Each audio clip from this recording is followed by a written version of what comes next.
Magandang buhay mga suki! Ito ngayon ang aking recipe, ang chicken feet. Ayan, panoorin niyo mga suki, simulan na natin. Ang una natin gagawin mga suki, palalambutin muna natin yung ating chicken feet. Ayan. Lagyan natin ng tubig. Ayan, maglalagay tayo ng isang kutsarang soy sauce. Ayan. Ayan, takpan muna natin siya mga suki. Tingnan na natin mga suki. Ayan, tuyo na yung ating nilagay na tubig. Oh. Ayan, medyo malambot na siya. Ayan, pwede na natin siyang ahonin mga suki.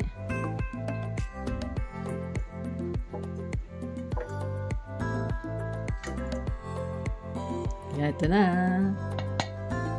Ang sunod natin gagawin mga suki, mag-fried muna tayo ng saging na hinog.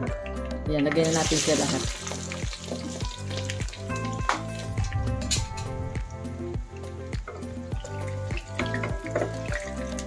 Ayan, pa-triangle ang aking ginawa sa aking saging na saba.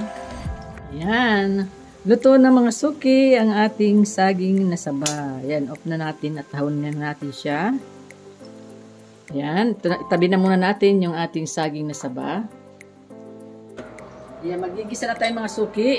Unahin natin ang sibuyas.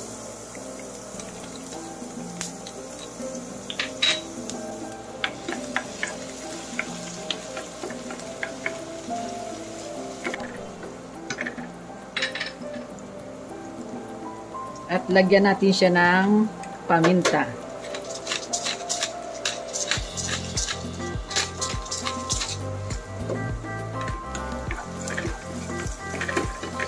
Maglalagay na tayo mga suki ng tomato paste.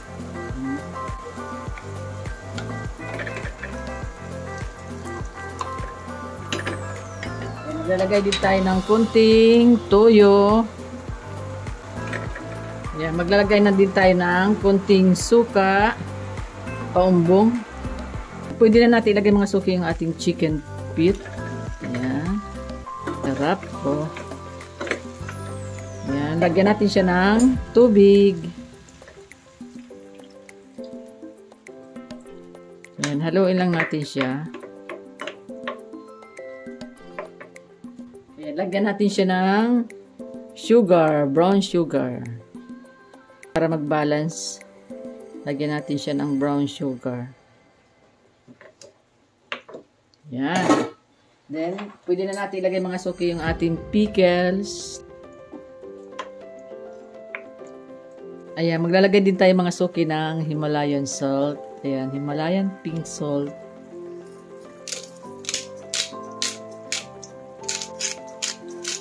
Ayan.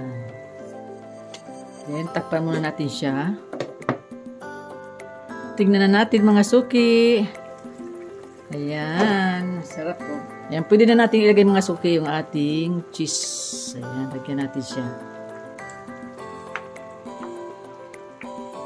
Ayan, ilagay na natin yung ating piniritong saging na hinog na saba. Ayan. Ayan, perfect na oh. Sarap. Oh.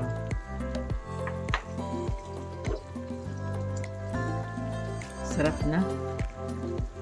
Yung takpan muna natin siya mga suki. Tingnan na natin mga suki. Ayan. Ayan, luto na siya mga suki. Oh. Ayan oh. Ayan, off na natin ng ating burner. Pwede na natin siyang ahonin. Ayan, unahin natin yung ating chicken feet. Sabaw. Kainan na tayo mga suki. Ayan, lagyan natin siya ng pickles. Ito na mga suki, ang aking vlog for today, ang chicken feet humba. Maraming salamat po sa lahat ng mga nanood. God bless po. Bye-bye. Ingat po kayo. Kainan na po tayo.